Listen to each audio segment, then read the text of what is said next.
औज़ुबिल्लाहि बिस्मिल्लाहिर्रहमानिर्रहीम। शुरू अल्लाह के नाम से जो बड़ा मेहरबान नहायत रहम करने वाला है। हमने स्टार्ट किया होता चैप्टर नंबर 6 फर्स्ट ईयर का। चैप्टर नंबर 6 के हमने एक्सरसाइज 6.1 देख ली थी। एक्सरसाइज 6.1 के पहले 7 क्वेश्चन हमने कर लिए थे। उसका आज हम स्टार्ट करेंगे क्वेश्चन नंबर 8। हमने अर्थमेटिक प्रोग्रेशन के बारे में पढ़ा था। अर्थमेटिक प्रोग्रेशन क्या होता है उसकी हमने तमाम के तमाम पहले 7 क्वेश्चन को अच्छे तरीके से देख लिया था। ठीक है जी। नेक्स्ट हमारा क्वेश्चन है, क्वेश्चन नंबर 8 है। कहता है कि which term of the AP 3813 is 123। कि इसके कहने का मतलब कि अगर सवाल की अगर स्टेटमेंट समझ आ जाती है ना तो क्वेश्चन बहुत आसान हो जाता है। कहता है कि which term of the AP 3813 is 123। कहता है कि ये जो 123 है ना, इस सीक्वेंस की कौन से नंबर पे टर्म आएगी, कौन सी टर्म्स है। कौन सी टर्म का मीन कि हमने नंबर ऑफ एन फाइंड करना है। एन ये कौन से नंबर पे 123 आ जाए, मतलब कि हम आगे ऐसे बढ़ते जाएं। पहले 3, 8, 13, 18 इस तरह, मतलब जो जो काम इसमें कितने कितने का है, 5 5 का है ना। 5 5 का कॉमन डिफरेंस है। आगे बढ़ते जाएं बढ़ते जाएं बढ़ते जाएं, कौन से नंबर पे जाके ये 123 आएगी। तो मीन्स कि जब भी इस तरह के पूछा जाता है ना कि विच टर्म या हाउ मेनी टर्म, तो हमने किसकी वैल्यूज फाइंड करनी होती है, सिंपली एन की वैल्यू हम फाइंड कर देते हैं। ठीक है जी। अब इसमें हमें क्या गिवन था, हमें एक सीक्वेंस गिवन था 3813, ये हमने लिखा। इसमें पहली टर्म क्या थी, A1। पहली टर्म को A1 बोलते हैं। कॉमन डिफरेंस कैसे फाइंड करते हैं, सेकेंड टर्म में से फर्स्ट टर्म को क्या कर लेते हैं, माइनस कर लेते हैं। और ये कौन से नंबर पे टर्म है हमें नहीं पता, तो हम इसको क्या बोल देते हैं, जनरल टर्म मीन्स ये AN। तो हमने किसकी वैल्यू फाइंड करनी है, एन की। हमारे पास क्या फॉर्मूला होता है, AN is equal to A1 plus N minus 1 into d. अब AN की जगह पे क्या लगा देंगे, 123। A1 की जगह पे 3 और N हमने फाइंड करना है, और D की जगह पे क्या आ जाएगा, 5 आ जाएगा। इस साइड पे 3 प्लस का, इस साइड पे आके क्या हो गया, माइनस का हो गया। N माइनस 1 इंटू 5 हो जाएगा। 123 में से 3 माइनस होगा तो 120 बच जाएगा। इस साइड पे 5 डिवाइड हो रहा है, साइड मल्टीप्लाई हो रहा है, साइड पे आगे 5 क्या हो जाएगा, डिवाइड। 120 को जब 5 से डिवाइड करेंगे तो 24 बचेगा। n माइनस का है, इस साइड पे आके क्या हो जाएगा, प्लस। तो n की वैल्यू आपके पास कितनी आ जाएगी, 25। इसका मतलब ये है कि हम इस तरह आगे अगर टर्म को बढ़ाते जाएं बढ़ाते जाएं बढ़ाते जाएं तो वन जो 123 है, ये कौन से नंबर पे जाके आएगी, 25 नंबर पे आएगी। यही लिखा है, 123 is the 25th term of an given sequence. कि ये जो 123 है, ये जो गिवन सीक्वेंस है उसकी कौन सी टर्म में, 25th टर्म में। ठीक है जी। ये था हमारा क्वेश्चन नंबर 8। अब जो क्वेश्चन नंबर 9 है, क्वेश्चन नंबर 9 में हमसे क्या कहता है कि which term of the AP, which term की बात हुई है ना, तो हमने नंबर ऑफ क्या फाइंड करना है, एन। एन फाइंड करना है कि which term of the AP की एन कौन सा है। Which term of the AP 30, 29.5, 29 is the first negative term. इस तरह का हमने एक और क्वेश्चन भी किया था कि which term is less then 1000, ये किया था ना। तो ये भी अब इसी तरह का सवाल है कि कहता है कि अगर इस तरह के हम टर्म को आगे बढ़ाते जाएं, जैसे ये 30 के आगे बात किया है 29.5, आगे आया 29, इससे आगे चलेंगे तो 28.5, फिर 28, इस तरह करते करते कहता है कि इस तरह हम टर्म को आगे बढ़ाते जाएं, कौन से नंबर पे जाके आपकी पहली नेगेटिव टर्म आएगी। मीन्स कि देखो ना, ये कम हो रही है ना। 30 है, फिर 29.5 है, फिर 29 है, इसके आगे चलते जाए तो कहीं ना कहीं पे भी तो नेगेटिव नंबर आना शुरू हो जाएंगे, क्योंकि नंबर कम हो रहे हैं। तो वो कहता है कि वो पहली कौन सी ऐसी टर्म होगी जो हमारे पास क्या होगी, नेगेटिव टर्म होगी। तो हमने क्या किया, गिवन हमारे पास सीक्वेंस था 30, 29.5, 29। तो हमने सबसे पहले तो A1 निकाला, फिर हमने D निकाला। D कैसे निकाला, सेकंड टर्म में से फर्स्ट टर्म को माइनस किया। 29.5 माइनस 30 तो कितना आ गया, माइनस 0.5। अब हमें क्या चाहिए, we need to find first term, first term of means an। नहीं ना पता कि फर्स्ट टर्म कौन सी होगी, तो उसको हम क्या बोल रहे हैं, an such that an less than zero. Less than zero का मतलब कि हमने ऐसी पहली टर्म ढूंढनी है जो कि हमें मालूम नहीं है, इसलिए उसको हम an बोल रहे हैं, जो कि क्या हो, नेगेटिव हो। मीन्स कि हमने ऐसी पहली टर्म ढूंढनी है जो कि क्या हो, नेगेटिव टर्म हो। तो अब an यहाँ पे हमने लिखा है, सिंपली हम क्या करेंगे, A1 भी है, D भी है, फॉर्मूला लगाएंगे, an is equal to A1 plus n minus 1 into d, और वहां से किसकी वैल्यू फाइंड कर लेंगे, n की। तो ये हमने क्या लगा दिया, फार्मूला लगा दिया, an is equal to A1 plus n minus 1 into d. तो हमने क्या करना था, नेगेटिव टर्म ढूंढनी थी ना, तो इसलिए क्या कर दिया, an is less than zero. Formula क्या है, a one plus n minus one into d less than zero, means a n की जगह पे ना फॉर्मूला लगा दिया। ए वन की वैल्यू कितनी थी 30, एन हमने फाइंड करना है, डी की वैल्यू कितनी है माइनस 0.5। क्या हुआ जी 30 माइनस एन माइनस वन 0.5। इस साइड पे ये वाली वैल्यूज किस चीज की है, प्लस की है। इस साइड पे आके क्या हो गया, सॉरी ये देखो ना इस साइड पे माइनस है, इस साइड पे आके क्या हो गया प्लस हो गया। 0.5 इधर क्या हो रहा है मल्टीप्लाई, इस साइड पे आके क्या हो गया डिवाइड हो गया। जब 30 को 0.5 से डिवाइड करेंगे तो क्या आ जाएगा 60, एन माइनस का इस साइड पे आके प्लस हो जाएगा। या इसको ना तरतीब पहले बना लिया, एन माइनस वन इधर लिखा इज ग्रेटर देन 60, ये देखो ना यहाँ पे यही लिखा हुआ ना n minus one is greater than 60। अब ये ना कंफ्यूज हो जाना कि यहाँ पे तो इस साइड पे साइन है, इस साइड पे हो गया। देखो ना हमने ये वाली इस साइड पे लिख ली, ये वाली वैल्यू इस साइड पे लिख ली। इस साइड पे एन माइनस वन माइनस का साइड पे आके प्लस होगा तो 60 प्लस वन तो 61 हो जाएगा। अब वो कहता है कि एन जो है ना 61 से जब हम बड़े होंगे, 61 से जब हम आगे जाएंगे, 61 से आगे जाने का मतलब है कि उससे अगली टर्म कौन सी होगी 62। जब हम 62 नंबर पे पहुंचेंगे तो हमारे पास नेगेटिव नंबर आना शुरू हो जाएंगे। मीन्स जब 61 से आगे बढ़ेंगे, एन इज ग्रेटर देन 61, 61 से जब हम आगे जा रहे होंगे, आगे जाने का मतलब है अगली टर्म कौन सी है 62 है। तो जब हम 62 पे पहुंचेंगे तो हमारे पास कौन सी टर्म आ जाएगी, पहली नेगेटिव टर्म आ जाएगी। तो इसे हमने लिख दिया the first negative term is 62 term. ठीक है जी। नेक्स्ट है क्वेश्चन नंबर 10। क्वेश्चन नंबर 10 में कहता है the seventh and 21st term of an AP are 37, mean सातवीं टर्म कौन सी है 37 और 21st टर्म कौन सी है 107 रिस्पेक्टिवली। रिस्पेक्टिवली का मतलब होता है 737 की इक्वल है 21st 107 की इक्वल। ठीक है जी। Find the AP. AP find करने का मतलब है हमने क्या फाइंड करना है, ए वन फाइंड करना है, ए टू फाइंड करना है, ए थ्री फाइंड करना है up to so on and it's 100 term. और हमने क्या फाइंड करना है ए 100 फाइंड करना है। ठीक है। मीन्स कि देखो ना एपी का मतलब होता है ना सीक्वेंस, अर्थमेटिक, अर्थमेटिक प्रोग्रेशन। तो फिर हमने क्या फाइंड करना होता है उसके लिए टर्म्स फाइंड करनी होती है a one a two a three up to so on. और फिर ए 100 फाइंड करना है, ए 100 भी हम फाइंड कर लेंगे। ठीक है। सबसे पहले हमें दो चीजें चाहिए होती हैं, एक ए वन और एक डी। अब यहाँ पे इस सवाल के अंदर देखो ना, ना तो ए वन गिवन है ना डी गिवन है, लेकिन हमें क्या गिवन है, एक हमें 7 टर्म गिवन है और एक हमें 21st टर्म गिवन है। अब हमें पता है 7 टर्म को हम कैसे लिखते होते थे, a one plus six d. A seven की जगह पे हम लिख दिए one plus six d is equal to 37। और ए 21 को कैसे लिखेंगे, ए वन प्लस 20 डी, क्योंकि ये हमारे पास फॉर्मूला यही होता है ना, a n is equal to a one plus n minus one into d. N की जगह पे जब 21 लगाएंगे तो यहाँ पे तो आ जाएगा a 21 a one plus n minus one, means 21 minus one तो कितना आ जाएगा 20 डी नहीं आ जाएगा। तो यही हमने लिखा। ठीक है। A one plus 20 d is equal to 107। अब दो इक्वेशंस बन गई, इसमें भी ए वन और डी आ रहा है, इसमें भी ए वन और डी आ रहा है। हमने क्या करते हैं, इक्वेशन नंबर 2 में से इक्वेशन नंबर 1 को माइनस करते हैं।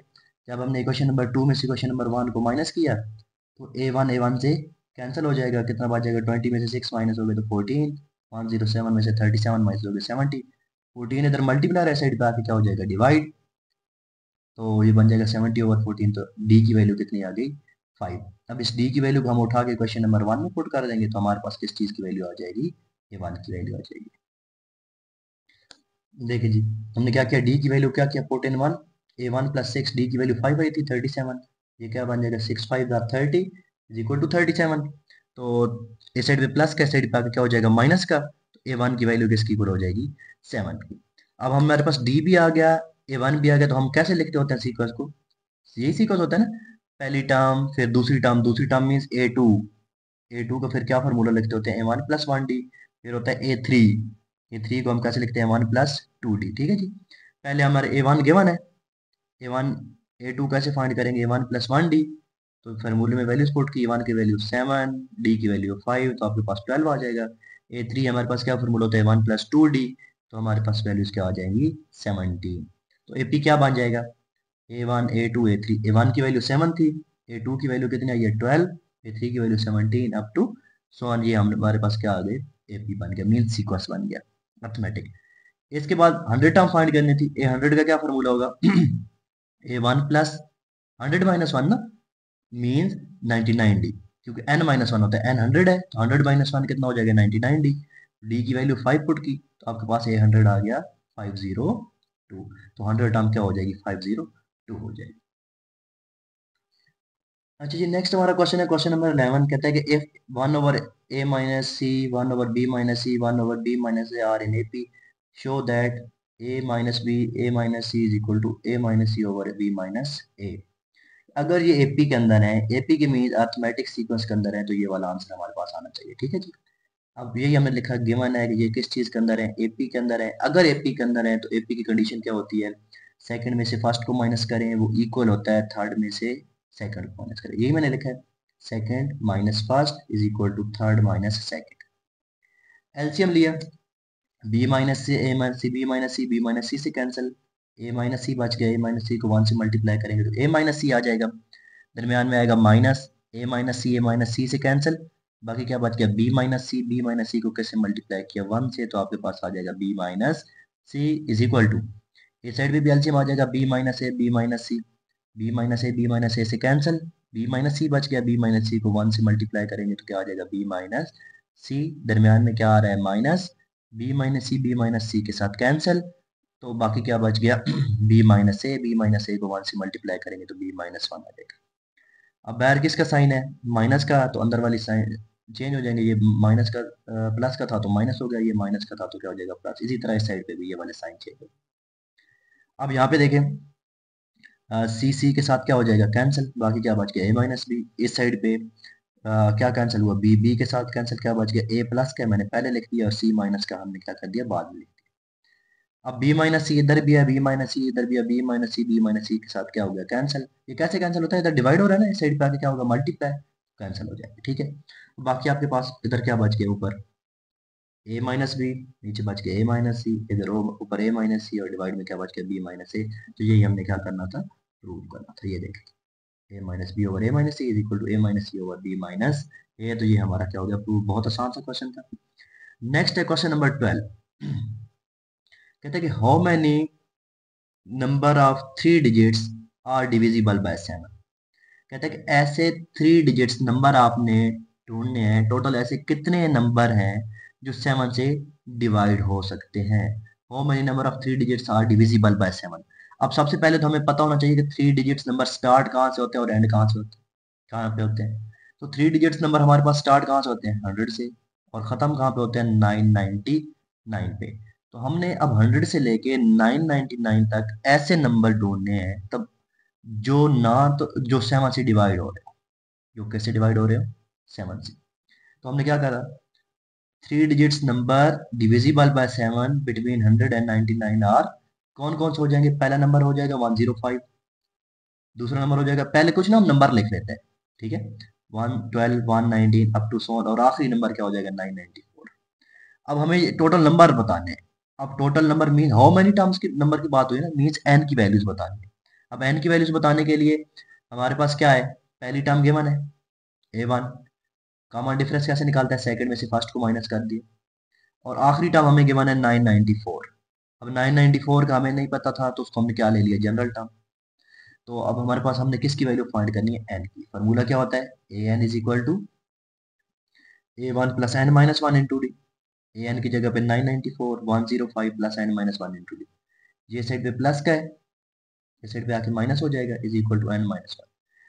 तरतीब के साथ लिख लें, 994 में से 105 माइनस हो गया तो क्या हो जाएगा 889 डिवाइडेड बाय 7, इधर मल्टीप्लाई हो रहा है, अच्छा यहाँ पे ना, इधर भी लिख दिया मैंने और इधर, तो यहाँ पे n माइनस वन बच जाएगा, 7 इधर मल्टीप्लाई हो रहा है, इस साइड पे क्या हो जाएगा डिवाइड हो जाएगा। जब 7 को डिवाइड कर दिया था तो 127 बच गया, तो इस साइड पे माइनस का वन है, इस साइड पे आ जाएगा प्लस का वन, तो n is equal to 128।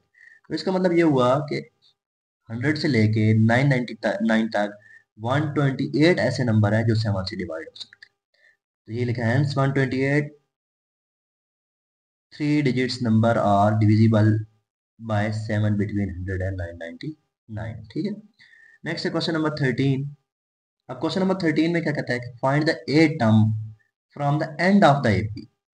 Means की 8वीं टर्म आपने फाइंड करनी है, लेकिन शुरू से नहीं, कहां से, आखिर से, ऑफ द एपी 8 11 14 81 85। तो यहाँ पे हमारे पास क्या गिवन है, A1 गिवन है, डी कैसे निकालता है, सेकंड में से फर्स्ट को माइनस करेंगे तो डी आ जाएगा, और आखिरी टर्म अभी हमें नहीं पता, आखिरी टर्म को हम किसके नाम दे देते हैं 185। अब मसला ये है कि अगर वो शुरू से पूछ रहा है ना 8वीं टर्म, तो मैं सिंपली क्या कर देता, A8 का फार्मूला लगाता A1 प्लस 7D, तो मैं उसको फाइंड कर लेता कि मेरे पास यही 8वीं टर्म है।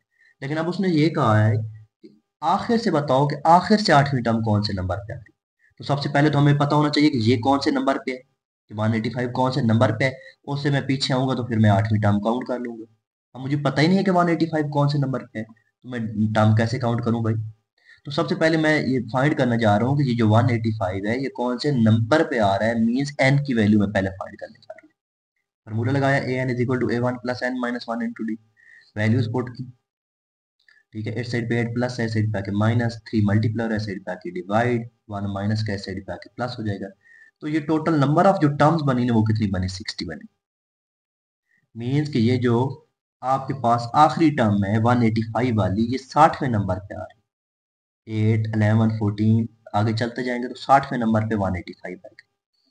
अब हमें पता चल गया कि total number of terms means के कितनी है, 60 है। अब 60 से पीछे काउंट करो 8वें नंबर पे कौन सी बनती है। अगर आप काउंट करेंगे total term are 60, so 8 term from the end is 53 term. जब हम 8 60 से पीछे काउंट करना शुरू करेंगे ना 8वें नंबर पे पीछे से 60 फिर आएगा, 59 आएगा, फिर 58 आएगा, 53, इस तरह काउंट करते करते एंड से कौन सी टर्म बन जाएगी, 53 टर्म बन जाएगी। अब जो 53 का क्या फॉर्मूला होगा, A1 plus 52D, values put की, मल्टीप्लाई किया और आपके पास क्या आ जाएगा, A53। तो आखिर पे here 164 is the eight term from the end. ठीक है ना। अब ये नहीं करना कि डायरेक्ट A8 फाइंड कर लेना, नहीं भाई, उसने कहा कि आखिर से 8वीं टर्म बताओ। अगर शुरू से कहता तो फिर हम A8 का फॉर्मूला लगा लेते, लेकिन अब मसला ये था कि उसने कहा था कि आखिर से बताओ। अब आखिर से हमें पता ही नहीं था कि ये कौन से नंबर पे आ रहे, तो पहले हमें total number of term find करनी पड़ी, फिर उसको हम कहाँ पे लेके आए, पता चल गया कि टोटल 60 टर्म थी, 60 टर्म को पीछे लेके आए, 8वीं टर्म को कितनी बनी, 53, 53 का फार्मूला लगाया, हमारे पास आंसर। नेक्स्ट है क्वेश्चन नंबर 14। क्वेश्चन नंबर 14 में कहता है कि find the n term of the progression. हमें कोई प्रोग्रेशन दी हुई है, is the progression of an AP, is the progression of an AP. क्या कहते हैं, फिर वो दूसरा सवाल पूछता है क्या ये जो आपके पास प्रोग्रेशन दे दिया ये एपी है या नहीं। मीन्स ये प्रोग्रेशन तो है, लेकिन हमने चेक करना है ये प्रोग्रेशन जो है वो एपी है या नहीं, मीन्स अर्थमेटिक है या नहीं। दो सवाल है। पहले तो हमने एन टर्म फाइंड करनी है। एन टर्म फाइंड करने के लिए हमारे पास प्रोग्रेशन गिवन है। उस अब देखो यहाँ पे मैं ना एक काम करने लगा, मैं ए एन फाइंड करने जा रहा हूँ इस टर्म की, लेकिन इधर देखो ना, नीचे डिवाइड में यहाँ पे भी 7 लिखा हुआ है, यहाँ पे भी 7 लिखा हुआ है, यहाँ पे भी 7 लिखा हुआ है। अगली टर्म अगर हम लेंगे वहां पे भी 7 आएगा, अगली टर्म लेंगे उसके नीचे भी 7 आएगा। तो अगर मैं ए एन भी अगर फाइंड कर लूंगा ना उसके नीचे भी हमें ये तो पता चलेगा कि डिवाइड में 7 आएगा। ऊपर पावर इसमें भी 10 है, अगले में भी 10 है, अगले में भी 10 है, उससे अगले में भी 10 आएगी, तो आखिरी टर्म पे भी पावर क्या आएगी, 10 आएगी। तो अब सिर्फ चेंज क्या हो रहा है, हमने वो चीज चेक करनी है। चेंज क्या हो रही है, ऊपर वाली values 3 10 17 up to so on. तो मैं एक काम करता हूँ, मैं सिर्फ ऊपर वाली वैल्यूज की एन टर्म फाइंड करता हूँ, फिर उसको 7 से डिवाइड भी कर दूंगा और पावर 10 भी ले लूंगा। तो हमने क्या किया, एक सीक्वेंस लिखा, 3 10 17 up to so on are in AP. आपके पास A1 किसकी इक्वल है, 3 के। डी कैसे फाइंड करते हैं, 7 आ जाएगा। ये अब सिर्फ ऊपर वाली टर्म्स क्या फाइंड करते हैं। तो ए एन का फॉर्मूला लगाया, आपके पास क्या आ जाएगा, 3 plus n minus 1 into 7 d की वैल्यूज। तो 7 को एन से मल्टीप्लाई करें 7 एन, 7 को 1 से मल्टीप्लाई करें -7, 3 में से 7 माइनस हो गए तो कितने बच जाएंगे, माइनस का 4। अब ये जो ए एन टर्म निकली है ना ये इस सीक्वेंस की निकली है, इसकी, लेकिन हमें इस सीक्वेंस की चाहिए। तो मैं क्या करता हूँ, now required n term is a n is equal to, मैंने कहा था 7 से डिवाइड भी कर लेंगे और ऊपर पावर 10 भी ले लेंगे, तो ये आपके पास हो उसकी एन टर्म आ गई रिक्वायर्ड सीक्वेंस की। ठीक है। अब हमने ये चेक, दूसरे सवाल में हमने चेक करना था कि ये जो गिवन एपी है, क्या ये जो गिवन प्रोग्रेशन है क्या ये एपी है या नहीं। एपी मीन्स कि क्या ये अर्थमेटिक प्रोग्रेशन है या नहीं। अब अर्थमेटिक प्रोग्रेशन के लिए क्या होता है कि दोनों का कॉमन डिफरेंस क्या होना चाहिए, सेम होना चाहिए। मीन्स कि अगर मैं इसमें से ये माइनस करूं और इसमें से ये माइनस करूं तो आंसर क्या आना चाहिए, बराबर। मीन्स सेकंड में से फर्स्ट माइनस करें या थर्ड में से सेकंड माइनस करें तो आंसर क्या आना चाहिए, बराबर आना चाहिए। चेक करते हैं जी। मीन्स एक को मैंने हम नाम दे दिया D1 का, डिफरेंस 1, ठीक है। तो सेकंड में से फर्स्ट को माइनस किया तो मेरे पास ये वाला आंसर आ गया। तो 7 की पावर 10 एलसीएम आ जाएगा, ऊपर 10 की पावर 10 माइनस 3 की पावर 10। और जब दूसरा डिफरेंस लिया तो मेरे पास ये वाला आंसर आ गया। अब देखो ये दोनों तो बहुत डिफरेंट नजर आ रहे हैं, मीन्स इसका तो कुछ बन ही नहीं रहा कि ये एक जैसे हैं। तो इसका मतलब होगा clearly D1 not is equal to D2, means कि इन दोनों के डिफरेंस तो आपस में इक्वल नहीं है। It is not an AP. तो ये अब प्रोग्रेशन तो है लेकिन अर्थमेटिक प्रोग्रेशन नहीं है। ठीक है जी। नेक्स्ट क्वेश्चन है क्वेश्चन नंबर 15, कहता है if the arithmetic progression 3, 10, 17 and 16, 3, 65, 67 are such that their n term are equal then find the value of n. बड़ा आसान सा सवाल है कि दो आपके पास सीक्वेंस दी हुई है, कहता है कि इनकी इन जो दो सीक्वेंस है इन दोनों सीक्वेंस की एन टर्म आपस में इक्वल है। मींस अब पहले इस सीक्वेंस की भी हम एन टर्म फाइंड करेंगे, इस सीक्वेंस की भी एन टर्म फाइंड करेंगे, दोनों को क्या रख लेंगे, इक्वल रख लेंगे। पहले सीक्वेंस के लिए ये पहला जो सीक्वेंस इस ये जो है ना 3, 10, 17, इसके लिए हमने A1 लिया, D लिया, सेकंड में से फर्स्ट को माइनस किया और n का नहीं मालूम ना तो n की जगह पे n लगा दिया। तो an is equal to A1 plus n minus 1 into d. A1 की जगह पे 3 रखा, 7 मल्टीप्लाई किया तो आपके पास क्या आ जाएगा 7n माइनस 4। सेकेंड सीक्वेंस के लिए 63, 65, 67, A1 आपके पास 63 है, D कैसे निकालते हैं, सेकंड में से फर्स्ट को माइनस किया और हमने क्या फाइंड करना है an। अब जो इसको नाम an का दिया हुआ था इसको मैं किसका नाम दे देता हूँ bn का। फॉर्मूला क्या है A1 plus n minus 1 into D. Formula लगाया आपके पास क्या आ जाएगा 63 प्लस n माइनस 2, 2 से मल्टीप्लाई कर दें, 63 में से 2 माइनस होगा 61। अब उसने हमसे क्या कहा था, इनकी जो n टर्म है ना वो आपस में इक्वल है। n टर्म को हमने आपस में क्या रख लिया, इक्वल रख लिया। जब n टर्म को इक्वल रखा तो ये वाली चीज बन गई। ये 2n इस साइड पे प्लस का, इस साइड पे आके माइनस, माइनस का 4 है, इस साइड पे आके प्लस का 4 हो जाएगा तो 65 बन गया। 5 मल्टीप्लाई हो रहा है साइड पे आके डिवाइड, तो n की वैल्यू कितनी हो जाएगी 13। तो वैल्यू ऑफ n इज 13। तो ये था हमारे पास क्वेश्चन। ठीक है जी। नेक्स्ट है क्वेश्चन नंबर 16। क्वेश्चन नंबर 16 में कहता है कि if the peer term of an AP is q and the q term is p, prove that it's n term is p plus q minus n। अब देखो ना उसने हमें क्या दिया टर्म, पीयर टर्म। अब पीयर टर्म को लिखने का क्या फॉर्मूला होगा, हम जब n टर्म लिखते थे तो हमारे पास क्या फॉर्मूला होता था, n a1 plus n minus 1 into d. और अगर जब यहाँ पे n की जगह पे p आ जाएगा तो यहाँ पे भी n की जगह पे क्या आ जाएगा, p आ जाएगा। ठीक है। अब उसने हमें पहले दिया है कि जो आपके पास पीयर टर्म है ना वो किसकी इक्वल है, क्यू की इक्वल है, और जो क्यूअर टर्म है वो किसकी इक्वल है, पी की इक्वल है। ठीक है। तो हमने फाइंड क्या करना है, हमने फाइंड करना है N term, means A N हमने फाइंड करना है। अब ए एन का ये वाला फॉर्मूला है, इसके लिए हमें दो चीजें चाहिए, एक A1 चाहिए, दूसरा डी चाहिए। तो हम क्या करते हैं, इस ए पी को किसकी फॉर्म में लिखा है, A1 plus P minus 1 into d, और वो किसकी इक्वल है, क्यू के। ए क्यू को कैसे लिखा है, A1 plus q minus 1 into d, और वो किसकी इक्वल है, पी के। ये क्वेश्चन 1 बन गई, ये क्वेश्चन 2 बन गई। इक्वेशन नंबर 2 में से इक्वेशन नंबर 1 को हम क्या कर रहे हैं, माइनस कर रहे हैं। इक्वेशन नंबर 1 में से इक्वेशन नंबर 2 को माइनस कर रहे हैं। ठीक है। ऊपर ये लिखिए ना 1 नीचे 2, ऊपर 1 लिखिए नीचे 2 लिखिए। A1 के साथ क्या हो जाएगा, कैंसिल हो जाएगा। ऊपर क्या बच गया, p माइनस 1 में से क्या माइनस होगा, q माइनस 1। d दोनों में आया तो मैंने क्या ले लिया, कॉमन। ऊपर है q, नीचे आ गया माइनस p। अब जब इसको हमने बाहर माइनस था, ये माइनस हो जाएगा और ये क्या हो जाएगा, प्लस। माइनस का 1 और प्लस का 1 आपस में क्या हो जाएगा, कैंसिल। ठीक है। बाकी साथ चल रहे। अब इधर बच गया p माइनस क्यू, इधर है q माइनस p, ये इधर मल्टीप्लाई हो रहा है, साइड पे आके क्या हो जाएगा, डिवाइड।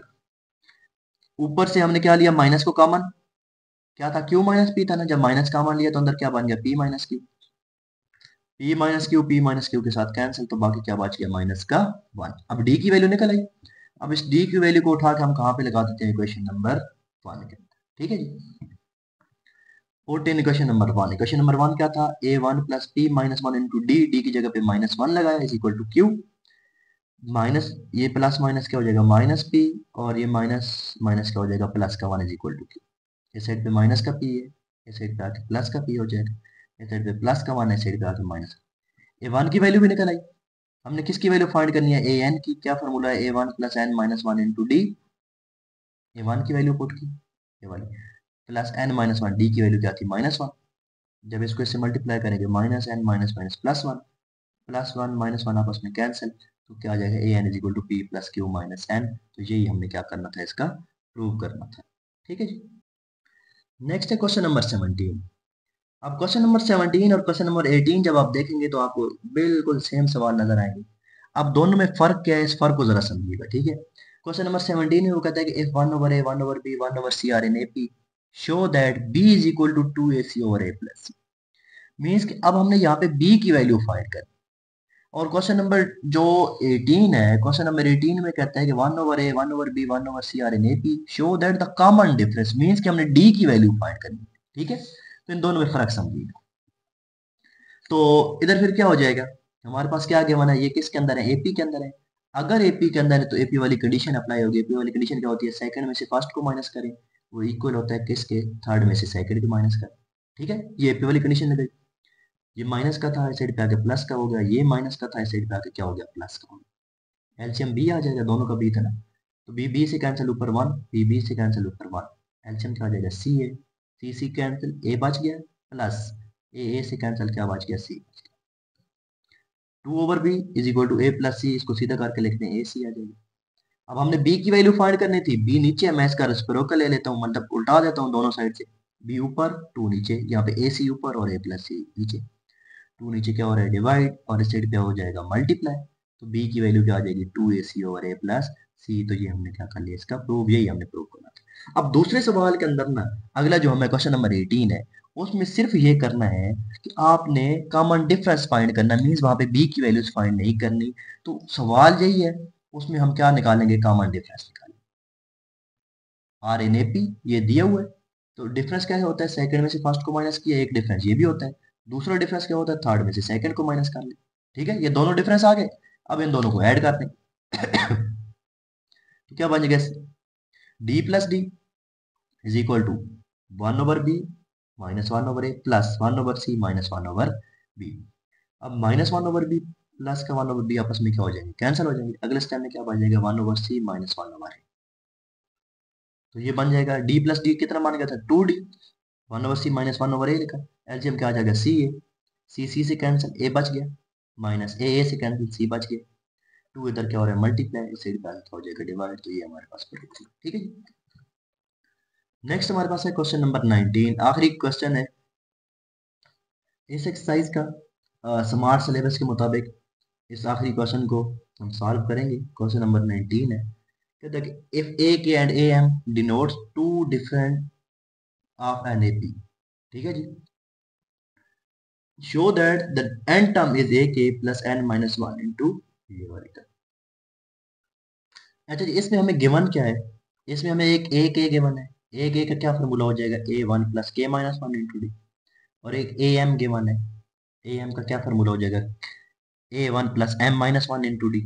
ठीक है, अब हमें किसकी वैल्यू फाइंड करनी है, सिर्फ देखो ना, बाकी सारा कुछ वही लिखा हुआ है ना, a k plus n minus one, d की जगह पे ये चीज है। तो हमने सिर्फ इसमें से किसकी वैल्यू फाइंड करनी है, डी की।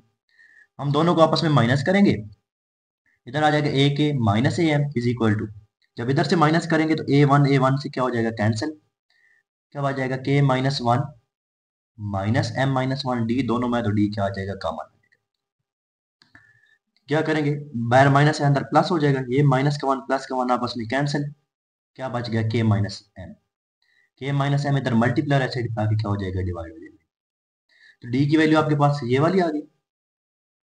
अब हमारे पास जो वैसे ए एन की टर्म होते हैं क्या फॉर्मूला होता है, a n is equal to a one plus n minus one into d. लेकिन यहाँ पे जो सवाल के अंदर हमें चाहिए वो क्या चाहिए, ए के प्लस एन माइनस के। तो आपने सिंपल क्या करना है, now n term is relation to a k की रिलेशन के फॉर्म में हम कैसे लिखते हैं, ए n is equal to a k plus n minus के इंटू डी। मीन्स कि अगर यहाँ पे देखो ना एन है, यहाँ पे वन होता तो यहाँ पे भी वन लगाते। तो अब यहाँ पे क्या है, ए के है, तो यहाँ पे भी हमारे पास क्या आएगा, के आएगा। ये जो यहाँ पे वन होता तो यहाँ पे भी वन होता है, अगर यहाँ पे क्या आएगा तो यहाँ पे भी क्या आएगा। तो ये क्या लिख दिया हमने, n term in the relation to a k. तो डी की सिंपल वैल्यू लगाए तो आपके पास क्या हो जाएगा, ये प्रूव हो जाएगा। ठीक है जी। अच्छा, ये हमारे सवाल सिलेबस के मुताबिक आखिरी क्वेश्चन था। मैं उम्मीद करता हूँ आपको ये सारे क्वेश्चन समझ आ गए होंगे। अगर मजीद भी कोई कंफ्यूजन है किसी सवाल के अंदर, या कोई भी क्वेश्चन आपको समझ नहीं आता किसी भी चैप्टर का या कोई भी, तो आप मुझे लाजमी बताइएगा। इंशाल्लाह मैं आपको अपनी तरफ से पूरी कोशिश करूंगा कि आपको आसान से आसान तरीके से बता सकूँ। ठीक है जी, इंशाल्लाह मिलते हैं नेक्स्ट वीडियो में नेक्स्ट एक्सरसाइज के साथ 6.3। तब तक के लिए अल्लाह हाफिज़।